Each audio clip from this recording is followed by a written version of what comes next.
মোহাম্মদ বলতে পারো ওপরে কি নিয়ে হইচই হচ্ছে? আল্লাহ নবী বলেন নাম, জি হ্যাঁ আমি বলতে পারি। ওপরে কি নিয়ে হইচই হচ্ছে? ফিল কাফারাত, আদমের ছেলেমেয়ের পাপ কিসে মিটে যাবে এই নিয়ে হইচই হচ্ছে। বলুন তো দেখি কিসে পাপ মিটে যায়? এক, ইসবাগুল ওযু, ভালো করে ওযু করলে পাপ মিটে যায়।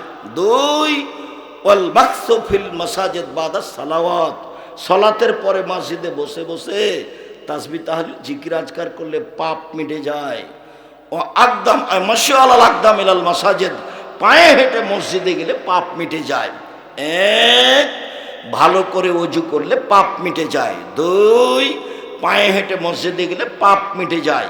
তিন, সালাতের পরে মসজিদে বসে বসে তাসবিহ তাহলিল করলে পাপ মিটে যায়। এই হাদিসটা শেষ করিনি, তারপরে আগাচ্ছি।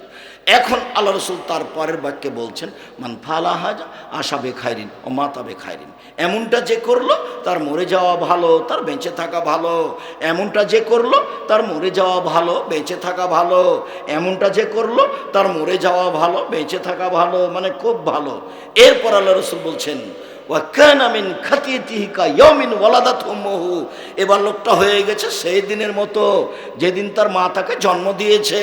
এবার লোকটা হয়ে গেছে সেই দিনের মতো যেদিন তার মা তাকে জন্ম দিয়েছে, মানে নিষ্পাপ হয়ে গেছে।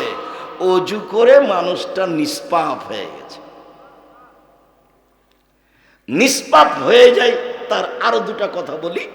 একটা হলো এই যে কেউ যদি হজ করে আর যদি হজ কবুল হয়ে যায় তাহলে লোকটা হয়ে যায় সেদিনের মতো যেদিন তার মা তাকে জন্ম দিয়েছে, নিষ্পাপ হয়ে যায়। আর একটা, কারো যদি অসুখ হয়, সে যদি অসুখ অবস্থায় বলে, অসুস্থ অবস্থায় বলে আলহামদুলিল্লাহ, তাহলে লোকটা হয়ে যায় সেদিনের মতো যেদিন তার মা তাকে জন্ম দিয়েছে, নিষ্পাপ হয়ে যায়। আর এখন তো গ্রামে হোক না কেন আর যেখানে হোক না কেন অসুখ হলেই সিঙ্গাপুর, নাহলে চেন্নাই, নাহলে ঢাকা বড় মেডিকেল, একদিনও সহ্য করে না। আল্লাহর নবী বলছেন মানুষের যদি গায়ে জ্বর হয় তো জ্বরের কারণে তার পাপ ঝরে যায়, ওই কামারের হাপরে স্বর্ণ চাঁদি লোহা দিলে ওর গায়ে যেসব ময়লা আছে কামারের হাপরে ওইটা দিলে যখন ওইটা লোহা লাল হয়ে যায়, স্বর্ণটা লাল হয়ে যায়, তখন ওর গায়ে যেগুলো ময়লা আছে সেগুলো কি হয়? সব ঝরে যায়। আল্লাহ নবী বলছেন এইভাবে ওই ময়লা যেমন ঝরে যায়, কারো জ্বর হলে অসুখ হলে পাপ তেমন ঝরে যায়। তো সিঙ্গাপুর যাচ্ছে কেন? একটু দেরি করে না কেন? শুনুন, এখানে আর একটা কথা বলিনি, আবার ফিরে চলে যাই। অজু ভালো করে করেন, আজকে বিবরণ দেওয়ার সুযোগ নেই, তবে ইউটিউবে পাওয়া যাবে জুমার খুতবা আব্দুর রাজ্জাক বিন ইউসুফ, বিস্তারিত সময়ে সময়ে অজুর বিবরণ দেওয়া আছে। এমনিতে আমাদের মিরপুর যে দাওয়া সেন্টার নিয়মিত জুমার খুতবা চলছে, আমি প্রতি জুমায় ইনশাল্লাহ সেখানে উপস্থিত থাকব। বহির্বিশ্বে না গেলে, যখন বহির্বিশ্বে যাব তখন তো আর থাকবো না, না গেলে সর্বদা ওখানে জুমার খুতবা চলবে, বিষয়ভিত্তিক আছে। কোনো সময় ঢাকা গেলে আপনি মিরপুর পল্লবী 12-তে গিয়ে দেখবেন যে দাওয়া সেন্টার খুব সহজেই পেয়ে যাবেন খুঁজে, ওখানে জুমায় উপস্থিত থাকবেন, বিষয়ভিত্তিক কথা হবে। বলছিলাম এখন আপনি সুন্দর করে ওযু করার পরে আপনি যদি বলেন আশহাদু আল্লা ইলাহা ইল্লাল্লাহু ওয়াহদাহু লা শারীকা লাহু ওয়া আশহাদু আন্না মুহাম্মাদান আবদুহু রাসূলুহু, তাহলে আপনার জন্য জান্নাতের সব দরজা খুলে গেছে, যেটা দিয়ে ইচ্ছা ঢোকেন। তবে আল্লাহুম্মা জাল্লি মিনাত তাওমিন ওয়াজাল্লি মিনাল মুতাতাহিরিন, এই দোয়া পড়লে নেকি হবে, জান্নাতের দরজা খুলে যাবে না। মনে থাকলো না কথাটা? অজুর পরে যদি বলেন আশহাদু আল্লা ইলাহা ইল্লাল্লাহু ওয়াহদাহু লা শারীকা লাহু ওয়া আশহাদু আন্না মুহাম্মাদান আবদুহু রাসূলুহু, তাহলে আপনার জন্য জান্নাতের 8টা দরজা কি হয়েছে? খুলে গেছে। যান, যেটা দিয়ে যাবেন যান। আর একটা কথা এখানে মনে পড়ছে, মহিলাদের জন্য আর একটা কাজে জান্নাতের সব দরজা খুলে দেওয়া হয়, সেটা আপনাদের আমাদের কোনো সুযোগ নেই, সেটা শুধু মহিলাদের জন্য। রাসূল সাল্লাল্লাহু আলাইহি ওয়াসাল্লাম বলছেন যে মহিলারা যদি 4টা কাজ করতে পারে তাহলে তাদের জন্য জান্নাতের সব দরজা খুলে দেওয়া হয়। 1, 5 ওয়াক্ত সালাত। 2, রমজানের সিয়াম রোজা। 3 স্বামীকে মেনে চলা, তিতা লাগলে মিঠা লাগলেও। 4 জেনায় লিপ্ত না হওয়া। এই 4টা কাজ যদি মহিলারা করে, জেনা থেকে বেঁচে থাকে, স্বামীকে মেনে চলে, সিয়াম পালন করে, 5 ওয়াক্ত সালাত আদায় করে, ওর জন্য জান্নাতের সব দরজা খুলে গেছে। আমরা এরকম 4টা কাজ করলে আমাদের জন্য জান্নাতের সব দরজা খুলে যাবে, এই কথা মুহাম্মদ সাল্লাল্লাহু আলাইহি সাল্লাম বলেননি। স্বামীকে মেনেই চলতে হবে। উপস্থিত বৈঠকের দিনী মুসলিম ভাই বোন, এই ছেলে প্রস্তুত হও, ঘুমিয়ে গেলে নাকি? আপনারা যারা আছেন একটু খেয়াল করেন। উপস্থিত বৈঠকের দিনী মুসলিম বোন একটু শোনেন। এই মেয়ে কথা বলছো কেন? শতবার বলা আছে যে তোমার গায়ের উপর দিয়ে যদি আরেকজন চলে যায় তবুও তুমি মুখ খুলবা না। সাংসারিক জীবনে 2টা কাজ করবেন না, আপনিও নয় আপনার স্ত্রীও নয়। 1, অভিমান করবেন না। অভিমান, অভিমান কি? ওহ আমি চাচ্ছিলাম তুমি একটু আমার মাথাটা টিপা দিবা, অভিমান। ওহ আমি চাচ্ছিলাম তুমি একটু পা দুটা টিপা দিবা, ওহ আমি চাচ্ছিলাম তুমি একটু পানি গরম করে দিবা, এর নাম অভিমান। তো স্ত্রী কি অভিমান করতে পারে? আমি চাচ্ছিলাম তুমি এই ঈদে আমাকে একটা দামি শাড়ি কিনে দিবা, এর নাম অভিমান। তো অভিমান যদি পূর্ণ না হয় তখন শয়তান মহিলাটাকে বলে, তোকে কোনোদিন শাড়ি কিনে দেয়নি? তুই বল যে কোনোদিনই তো দেওনি। শয়তান ওকে কথা বলাতে বলাতে তালাক পর্যন্ত যাবে, এর নাম শয়তান। আর এও বলবে তুমি তো আমার কোনো কথাই শোনো না, কালকে তো বলেছিলাম পা টিপে দাওনি, আজকে তো দেন, তুমি তো আমার কথাই শোনো না। মানে যতক্ষণ পর্যন্ত শয়তান তাকে বউ তালাক না দেওয়া ততক্ষণ পর্যন্ত পিছে থেকে ছাড়বে না। অভিমান নেই। আর একটা হলো প্রতিবাদ। প্রতিবাদ করবেন না। তুমি এ কথা বললে কেন? মহিলা বলছে তুমি আমার মাকে গালি দিলে কেন? স্বামী বলছে আচ্ছা তুমি আমার মাকে এভাবে কথা বলো কি করে? আমার মা তোমাকে গালি দেখ আর না দেখ, তুমি আমার মায়ের ব্যাপারে মুখ খুললে কেন? এর নাম প্রতিবাদ। প্রতিবাদ করলে শয়তান সুযোগ পাবে, তখন আপনাকে বারবার বলিয়ে নেবে যে দেখো তোমার কথা মানে না, দেখো সবসময় উল্টা চলে। শয়তান সুযোগ পেলে আপনার সংসার ভেঙে একবারে তছনছ করে দিবে। 2টা জিনিস থেকে বেঁচে থাকবেন। মহিলাকে আমি বলছি আপনি কোনো সময়ই বলবেন না যে কাপড়টা মোটা, কোনো সময়ই বলবেন না যে কাপড়টা চিকন, কোনো সময়ই বলবেন না যে এ আনলেন না সে আনলেন না। খালি বলবেন আপনি যাতে খুশি আমিও তাতে খুশি, আপনি যাতে খুশি আমিও তাতে খুশি, আমার কোনো প্রকার অভিমান নেই। তাহলে শয়তান আর কোনো সুযোগ পাবে না, শয়তান আপনার বাড়ি থেকে চলে যাবে। সম্মানিত দিনী ভাই বোন, শয়তানকে সুযোগ দিয়ে সংসার করলে সংসারে বিপদ নেমে আসবে। বলছিলাম এইখানে আমরা কথা যা বললাম এখান থেকে ফিরে যাই।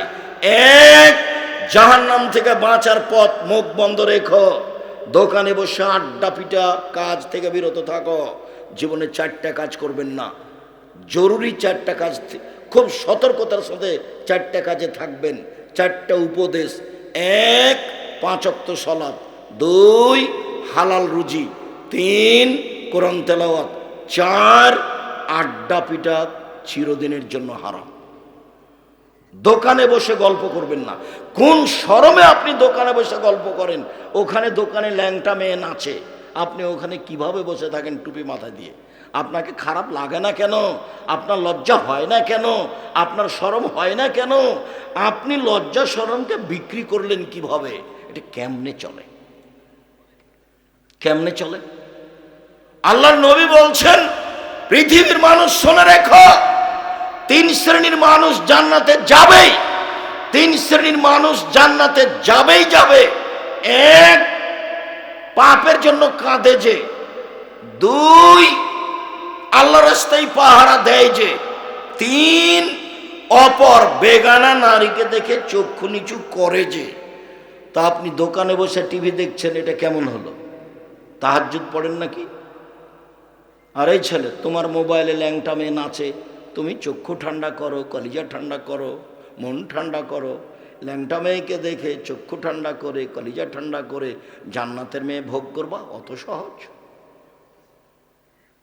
ঈমান কখন চলে গেছে? ওকে বিদায় করো। আল্লাহ নবী বলছেন, আমার জীবনে বড় ভয় আশঙ্কা, আমার উম্মতের উপরে আমার উম্মত গোপন পাপে লিপ্ত হবে। এটা আমার ভয়, এটা আমার আশঙ্কা, আমার উম্মত গোপন পাপে লিপ্ত হবে। এখান থেকে তোমাকে যে কোনো মূল্যে বিরত থাকতে হবে। মহিলাদের ফাঁদে পড়ো না। মহিলাদের ফাঁদে পড়লে তুমি ধ্বংস হবা, তোমার বাপ ধ্বংস হবে, তোমার বংশ ধ্বংস হবে, তোমার জাতি ধ্বংস হবে। আমার মা বলতেন, নারী হলো 3 জানের বড়ি।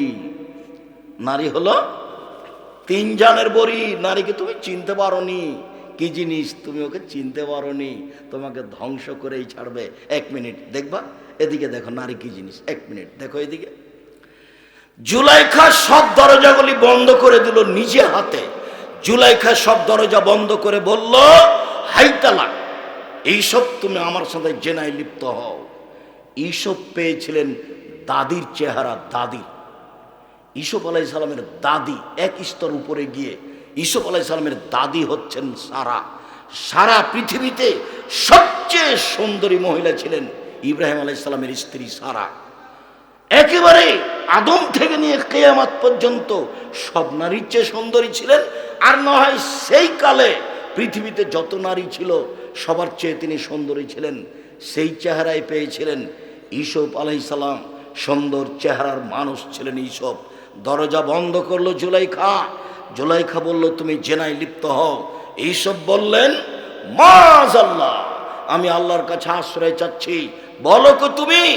ইন্নাহু আহসানা মাসওয়ায়া, তোমার স্বামী আমার মালিক, তিনি আমাকে ভালো থাকতে দিয়েছেন, ভালো খেতে দিয়েছেন। তোমার স্বামী আমার মালিক, তিনি আমাকে ভালো থাকতে দিয়েছেন, ভালো খেতে দিয়েছেন। আমি তোমার সাথে কেমনে এ অন্যায় করি? তারপরে যখন জুলাইখা অন্যায় করার জোর চেষ্টা করলো, তিনি দৌড়িয়ে বের হলেন। ভাবে এটাই বোঝা যায়, দরজা খুলে বের হলেন এটা বোঝা যায় না। তিনি আগে আগে বের হলেন, পিছনে পিছনে জুলাইখা বের হলো। সামনে ছিল জুলাইখার স্বামী, এক জায়গায় 3 জন। জুলাইখা বলল, এই যে কেমন ছেলে বাড়িতে রেখেছেন দেখেন, যে ছেলে আপনার স্ত্রীর সাথে জেনা করতে চায়। এ দেখো মহিলা মানুষ কি জিনিস। এই যে দেখেন, আপনি একে রেখেছেন আমার খাওয়া দাওয়ার থাকার জন্য, বাড়িতে রেখেছেন একে, এ আপনার স্ত্রীর সাথে জেনা করতে চায়। কথা উল্টে দিল। এর শাস্তি কি হবে? আরে আপনি কি শাস্তি বলবেন? আমি বলছি, ওকে যথাযথ পিটন দিতে হবে, নইলে জেলখানায় বন্দি করে দিতে হবে। ওকে যথাযথ পিটন দিতে হবে, নইলে জেলখানায় বন্দি করতে হবে। তাকদীরবশত সময়ের গতিতে 12 বছর জেল হয়ে গেল। সরকারের পক্ষ থেকে ডেকে পাঠানো হলো। তিনি বললেন, জি না, আমি জেল থেকে বের হব না যতক্ষণ পর্যন্ত জুলাইখা জাতির সামনে ঘোষণা না দিবে আমি অন্যায় করেছি, ইসব করেনি। আমি জুলাইখা, আমি অন্যায় করেছি, ইসব করেনি। এই কথা জনগণের সামনে জুলাইখার ঘোষণা না দেওয়া পর্যন্ত ইসব জেল থেকে বের হবে না। আমাদের নবী মুহাম্মদ সাল্লাল্লাহু আলাইহি ওয়াসাল্লাম বলেন, ইসবের ধৈর্য আমার চেয়ে বেশি, ইসবের ধৈর্য আমার চেয়ে বেশি। আমাদের নবী মুহাম্মদ সাল্লাল্লাহু আলাইহি ওয়াসাল্লাম বলেন, ইসবের ধৈর্য আমার চেয়ে বেশি। আরে আমি যদি ওখানে থাকতাম, 12 বছর জেলে থাকার পরে যদি সরকারের লোক আমাকে ডেকে পাঠাতো, তাহলে আমি তাড়াহুড়া করে বের হয়ে যেতাম, চলো চলো চলো। কিন্তু ঈসা আলাইহিস সালাম তা বললেন না। ঈসা আলাইহিস সালাম বললেন, জুলাইখাকে জাতির সামনে ঘোষণা দিতে হবে আমি অন্যায় করেছি, এইসব করেনি। সাবধান থেকো, ওই মেয়েটার নাম্বার মোবাইলে যেন আর কোনোদিন তোমার না থাকে, মিশিয়ে দাও। মেয়েটাকে এমনভাবে ভুলে যাবা, মারিয়াম যেমন বলেছেন, কুনতু নাসিয়াম মানসিয়া, যখন মারিয়ামের সন্তান হওয়ার সময় চলে আসলো, তখন মারিয়াম খুব চিন্তিত।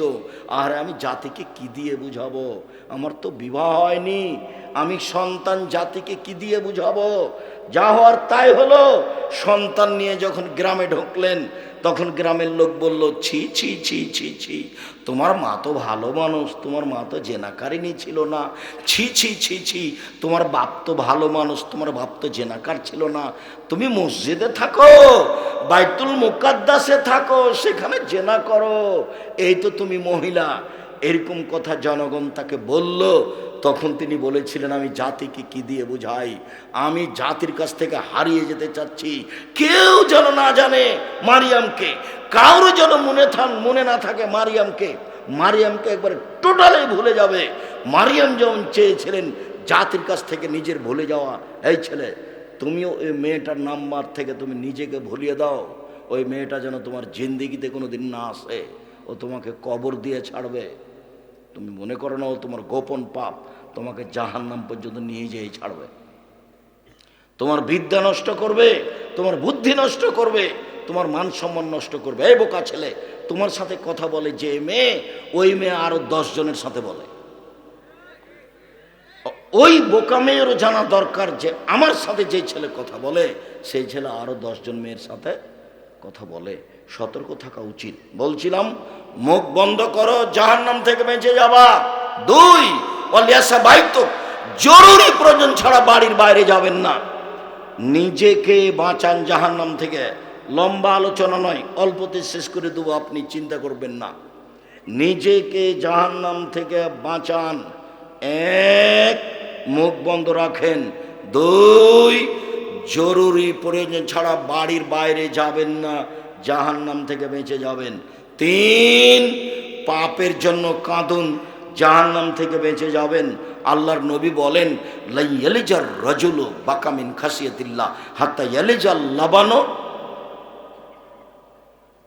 আল্লাহর ভয়ে কাঁদে যে তার জাহান্নামে যাওয়া ওইরকমই অসম্ভব।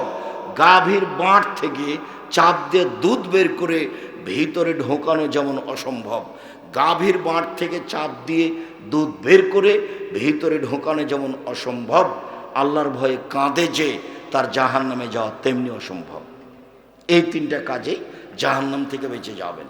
পরিবারকে জাহান্নাম থেকে বাঁচানোর 1 নম্বর পথ, এই ছেলে থামো, আমি একেবারে কাছাকাছি চলে এসেছি। জাহান্নাম থেকে পরিবারকে 1 নম্বর কাজ বাঁচানো, শিক্ষা দেওয়া। 2 নম্বর কাজ শিষ্টাচার শিখিয়ে দেওয়া। রাসূল সাল্লাল্লাহু আলাইহি সাল্লাম বলেছেন, নবীগণের বৈশিষ্ট্য 10টি। তার একটা বৈশিষ্ট্য হলো নখ কেটে ফেলতে হবে, দাড়ি বড় করতে হবে, মোচ কেটে ফেলতে হবে, চাঁচা হবে না, বগলের লোম উঠে ফেলতে হবে। পুরুষ নারী একই হুকুম, ব্লেড ব্যবহার করা যাবে না। নিচের লোম পরিষ্কার করতে হবে, ঊর্ধ্বে টাইম 40 দিন। পুরুষ নারী একই হুকুম, যেভাবে সহজ, যেভাবে সম্ভব, যেভাবে সাজে। এগুলোর নবীগণের বৈশিষ্ট্য শিষ্টাচারে আসতেই হবে, তাহলে আপনার জন্য জাহান্নাম থেকে বেঁচে যাওয়া সহজ হবে।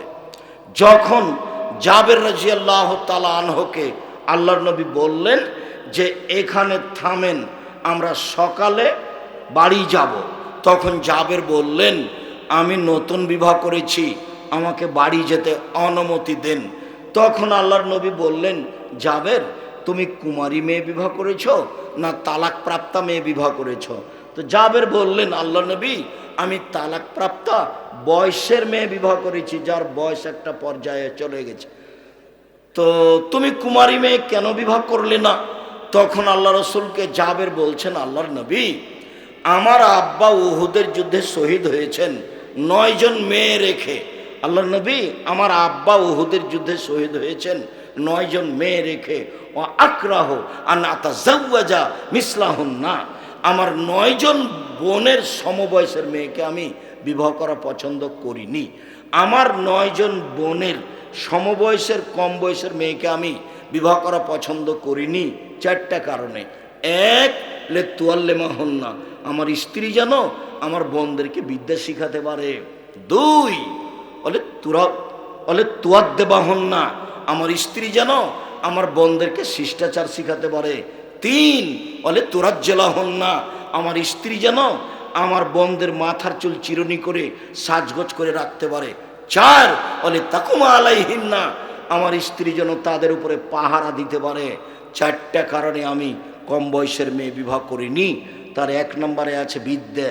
আপনি যদি আহাল পরিবারকে বিদ্যা শিখান, তাহলে আহাল পরিবার জাহান্নাম থেকে বাঁচবে। 2, তাদের যদি শিষ্টাচার শিখান, কেউ তো বুঝে না শিষ্টাচার কি জিনিস, কেউ তো বুঝে না আদর্শ নিয়ম নীতি কি জিনিস, থাকে খাই পশু প্রাণীর মতো। 1 মিনিট, যে আব্দুর রহিম বলল না যে আমি ফিলিস্তিনিদের যখন খাদ্য দিচ্ছিলাম, তো একদিন খাদ্য বিতরণের সময় আমি ছিলাম মিশরে। তো ফিলিস্তিন থেকে যারা মিশরে এসে ঢুকে আছে, এদের মহিলা পুরুষ অনেকেই আছে। তো আমি খাদ্যের এইটা বাক্সটা এভাবে দিচ্ছি, তো সবাই বাম হাত দিয়ে নিচ্ছে, মহিলাও নিচ্ছে বাম হাত দিয়ে, ওরা আবার উচ্চ শিক্ষিত মানুষ, পুরুষেরা নিচ্ছে বাম হাত দিয়ে।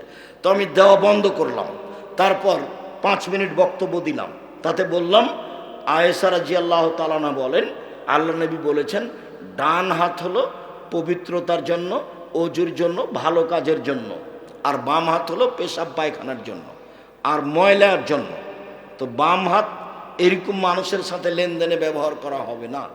বাম হাত হচ্ছে পেশাব পায়খানার জন্য, বাম হাত হচ্ছে ময়লার জন্য, বাম হাতে খাওয়া নিষেধ, বাম হাতে শয়তান খায়। তা আমি যা বললাম তা খুব ভালো বুঝলো, মনে হলো যে আমার চেয়ে ভালো বুঝলো। এরপরে বক্তব্য বন্ধ করে যখন আবার দিতে শুরু করলাম, বাম হাতে নিল। বলো তো কেন বাম হাতে নিল? অভ্যাস হয়ে গেছে। জি, অভ্যাসের দাস, অভ্যাস হয়ে গেছে। তুমি বাড়িতে ঢুকতে সালাম দিয়ে ঢুকতে শরম পাচ্ছ, আসসালামু আলাইকুম এইটুকু বলতে শরম পাচ্ছ, এটা একটা শরমের ব্যাপার হয়ে গেছে। মানুষকে বললেও মানুষ সেটা বুঝতে চায় না। এরকমভাবে নিয়মিত জালসা করে কি করবা, তাফসির মাহফিল করে কি করবা? শিষ্টাচারের পরিবর্তন হলো না, সলাৎ শুরু করতে পারলে না, আদব কায়দা পরিবর্তন হলো না, প্যান্টটা এখনো নিচেই থাকলো।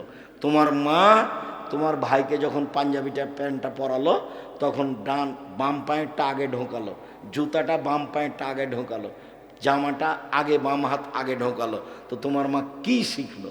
শিষ্টাচার কাকে বলে? তোমার মা নাকি মহিলাদের বৈঠকে বসে, বুবু এই করিও না বুবু, বুবুর বৈঠকে বসে। বুবু কি জানে ডান হাত বাম হাতের কথা? বুবুর কি এসব হাদিস মুখস্থ আছে? বুবু এরকম বৈঠক করা হবে না বুবু। মুহাম্মদ সাল্লাল্লাহু আলাইহি সাল্লাম নিজে গেছেন, মহিলারা যখন বলল এভাবে আমাকে রাখেইনি, আমি সেক্রেটারি সভাপতিকে উঠাই আর বসাই, প্রয়োজনে আমি তাকে টাকা দিব, আমাকে দেওয়া লাগবে না। আল্লাহ আমাকে এভাবে রেখে দিয়েছে, কোনো কাজ আমার পরিকল্পনা করে নয়, সব একটার পর একটা এসে দাঁড়িয়ে আছে। আমি এত বড় বড় প্রতিষ্ঠান নিজে পরিকল্পনা করে গড়িনি, এমনি একটার পর একটা এসে দাঁড়াই। আমি পৃথিবীতে নিজে যাইনি, এমনি মানুষে নিয়ে গেছে। যত কিছু আপনি দেখতে পাচ্ছেন আমার এগুলো পরিকল্পনার মধ্যে নয়, একটার পর একটা আসে, আমি সেটা করি। চাঁপাইনবাবগঞ্জের লোক হিসেবে আমার একটা আফসোস থেকে যাচ্ছে জাতির কাছে, বিশেষভাবে চাঁপাইনবাবগঞ্জ লোকের কাছে। ধর্মের ব্যাপারে আপনি ফাঁকে পড়েন, এটা আমি চাইনি। ধর্মের ব্যাপারে আপনি মিথ্যা ধর্ম মেনে চলেন, সেটা আমি চাইনি। জানাজা রেখে ঘন্টার ঘন্টা বক্তব্য দিবেন, এটা না যায়, হারাম। জানাজার সামনে রেখে বলতে হবে, জানাজার 5 কাপড় দিতে হবে না, 3 কাপড় দিতে হবে। তারপর গোসল দেওয়ার পূর্বে আপনি কেন পেট চেপে পেশাব পায়খানা বের করলেন? পেট চেপে পেশাব পায়খানা বের করা হারাম। আপনি কেন নখ কাটলেন? নখ কাটা এখন হারাম। আপনি কেন মুখ ছোট করলেন? এখন মুখ ছোট করা বিদআত। আপনি কেন নিচের লুম পরিষ্কার করলেন? গায়ে ছাড়াই তোমার মা কোথায় গেছিল? কাল পরিষ্কার করতে পারেনি, আজকে কেন? শ্বাস বন্ধ হয়ে গেছে, সব বিধান বন্ধ হয়ে গেছে, এখন শুধু অজু দিয়ে গোসল দিতে হবে। আমি চাঁপাইনবাবগঞ্জ জেলার আহলে হাদিসের কর্ম পাতায় পাতায়, পৃষ্ঠায় পৃষ্ঠায় নাজায়েজ দেখাতে পারি। আর চাঁপাইনবাবগঞ্জ জেলার বিবাহের শুরু থেকে না শেষ পর্যন্ত একটা কাজও জায়েজ নয়, সব হারাম। একটা কাজও জায়েজ নয়, সব হারাম। একটা প্রমাণ করেন দেখি। 10 জন মিলে বউটাকে, বেটি ছেলেটাকে দেখতে গেছেন, এটা প্রমাণ করেন দেখি। বউটাকে কি কিছু টাকা দিয়ে আসলেন বেটি ছেলেটাকে, এটা প্রমাণ করেন দেখি। বায়না করলেন, সবাই মিলে তাকে দেখলেন, টাকা গুনতে দিলেন, এটা প্রমাণ করেন দেখি। সবাই মিলে বিবাহ ঘেরলেন, 1 গিলাসে দিলেন শরবত আর 1 গিলাসে লবণ, এটা প্রমাণ করে দেখি। ধোঁকাবাজ, তুমি তো প্রতারক, এ কাজ করো কেন? ধর্ম এরকম। মাঝা খরচ কেন দিতে হবে? ডুলি বিবি যেতে হবে কেন? আমি তো বলেছি ডুলি বিবি শব্দ পেশাব করে দাও। 20 বছর পরে এমনভাবে মানুষ ডুলি বিবি শব্দ ভুলে যাবে, কেউ যদি বলে ডুলি বিবি, তো আর একজন বলবে কি রে ডুলি বিবি কি জিনিস, মানে এমনভাবে ভুলে যেতে হবে। ডুলবি মহিলাতে যাওয়া বহুদূরের কথা।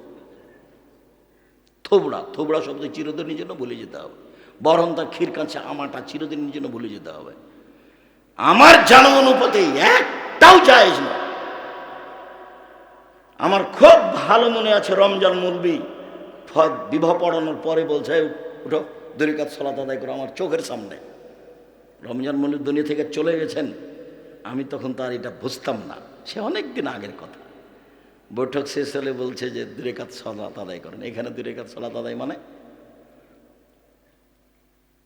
তারপরে দাঁড়িয়ে বলছে আপনারা ওয়ালিমা নিয়ে যাবেন। বলছে না সব বৈঠকে বিবাহে। আরে ওয়ালিমা তো বাসর ঘরের পরে, ওয়ালিমা বাসের ঘরের বলে। বাসের ঘর সাজিয়েছে ভাবিরে, আরে যে বিবাহের স্ত্রীর কাছে যাওয়ার আগে যে না, ভাবিরে, খালাতো বোনেরা, ফুফাতো বোনেরা, ধর্ম পাগল হয়ে গেছে। কেন প্রোগ্রাম করেছ? শক্ত হোক, কঠোর হোক, নীতিতে আসো, একাই বেঁচে থাকো। ইব্রাহিম আলাইহিস সালামের মতো যখন ইব্রাহিম তার স্ত্রীকে বললেন যে ওরা যদি বলে কে, তো তুমি বলিও এটা আমার ভাই। কেন? আমি তাদেরকে বলে দিয়েছি তুমি আমার বোন। তুমি যদি বলো এটা আমার স্বামী, তাহলে আমি মিথ্যুক হয়ে যাব। মনে রেখো, সারা এই মাটির উপরে আমি আর তুমি ছাড়া আর কেউ মুসলমান নেই। তো 2 জনের চলে সারা পৃথিবী, আপনার চলে না? কি বুঝাতে চাই তোমার মা? আমি তো বুঝতে পারি না। তোমাদের বাড়িতে পুতুল আছে, তোমাদের বাড়িতে শোকেজে কাঁকড়া আছে, তোমাদের বাড়িতে তোমার মা একটা আয়না কিনেছে, সেটা হলো কাতল মাছ। তোমার মা প্লেট কিনেছে, সেটা হলো চিংড়ি মাছ। তোমার মা একটা তরকারি রাখা বাটি কিনেছে, সেটা হলো রুই মাছ। মানে কি বুঝাতে চাচ্ছে এগুলো দিয়ে? মানে আসলেই যে কেউ শিক্ষিত নয় তার এগুলো প্রমাণ। এমনি পশু প্রাণীর মতো, গরু ছাগলের মতো, বুঝেও বুঝে না ওরা, অন্তর আছে বুঝে না, দেখেও দেখে না ওরা, চক্ষু আছে দেখে না, শোনেও শোনে না ওরা, কান আছে শোনে না। উলাইকা কালানাম, তারা পশু প্রাণীর মতো, তারা গরু ছাগলের মতো, তারা কুকুর শিরের মতো, ভালো মাজাল বরং তার চেয়ে খারাপ। এই যে থাকা, খাওয়া, চলা ফিরা, এগুলো গরু ছাগলের মতো, পশু প্রাণীর মতো। বলছে গ্রামবাসী সবাই নাকি চাচা আর ভাই। মহিলাটা ধরে বলছে চাচা শোনেন, অথচ ওর বংশের কেউ নাই। কি কেমন পর্দা, এই কেমন জীবন! সবাই বাড়িতে ঢুকছে, তখন বলছে আব্দুর রাজ্জাক আছো গো, এ বলে ঢুকছে। সালাম দিয়ে দাঁড়িয়ে থাকতে হবে, তারপরে ঢুকতে হবে। আব্দুর রাজ্জাক আছো বলে বাড়িতে ঢুকে যাচ্ছে। এটা কোন জীবিকা রিপোর্ট? এলো গরু ছাগলের মতো। খারাপ লাগে? এটাই তিতা লাগে নাকি? এটাই কথা। গরু ছাগলের মতো, পশু প্রাণীর মতো, কুকুর শ্রীগলের মতো এই জীবন ত্যাগ করতে হবে। বাউল হিসাব বলছিলাম, একজন মানুষের মৃত্যু খাওয়ার জন্য যথেষ্ট শরীয়তের কোনো কথা তদন্ত না করে বলবে পৃথিবীর মানুষ আমার একটা কথা বলা থাকলে অন্যকে বলো, আমার একটা কথা জানা থাকলে অন্যকে বলো, বানী ইসরায়েলের কাহিনী ঠিক জানা থাকলে বলো। কেউ যদি কোনো কথা আমার নামে বলে, সেই কথা যদি আমার না হয় তাহলে তার থাকার জায়গা জাহান্নাম। কেউ যদি কোনো কথা আমার নামে বলে, সেই কথা যদি আমার না হয় তাহলে তার থাকার জায়গা জাহান্নাম। এই ছেলে, তোমার মুফাসসিরের তাফসির শুনলে আমাকে শুধু খালি পুথির গানের কথা মনে পড়ে, পুথির গানের কথা মনে পড়ে। 6 মাসের রাস্তা বড় তো 6 দিনে গেল, ঘোড়ায় চড়ি আমার তো হাঁটিয়া চলিল। এটা যেমন তুমি যদি খারাপ লাগে তো তোমার মুফাসসিরের তাফসির আমার সামনে নিয়ে আসো, দেখাই তোমাকে। তুমি মনে কষ্ট নিও না, তোমাকে আমি অনেক ভালোবাসি, তোমার আব্বাকে আমি শ্রদ্ধা করি, শ্রদ্ধার আমার অভাব নেই। ফাতেমা কান্দিয়া কয় আজ বুঝি হুসাইন কারবালাতে শহীদ হয়। ফাতেমা কান্দিয়া কয় আজ বুঝি হুসাইন কারবালাতে শহীদ হয়। আরে হুসাইন যেদিন শহীদ হন তার 49 বছর আগে ফাতেমা রাদিয়াল্লাহু তাআলা মারা গেছেন। তা আজকে তিনি কেঁদে বলবেন কি করে? তোমার মুফাসসিরের তাফসির তাই। বক্তব্য যাকে দিয়ে শুনতে চাচ্ছ আগেই তাকে জানিয়ে দাও যে আমাদের ওইভাবে তাফসির করতে হবে না। মাওলানা সাহেব, আপনি আমাদের সামনে আজকে পেশ করবেন খাওয়া ও পান করার নিয়ম, কোরআন আর হাদিস দিয়ে সাজিয়ে দিবেন। আজকে আমরা নরেন্দ্রপুরের মানুষ, আপনি আমাদের সামনে বক্তব্য পেশ করবেন খাওয়া ও পান করার নিয়ম, বিষয়টি আপনাকে 15 দিন আগে জানালাম। কথা বোঝা যায়নি? উনি এখন ওইভাবে দেখে আসবেন, তারপরে খাওয়া ও পান করার নিয়ম কোরআন এবং হাদিস দিয়ে সাজাবে।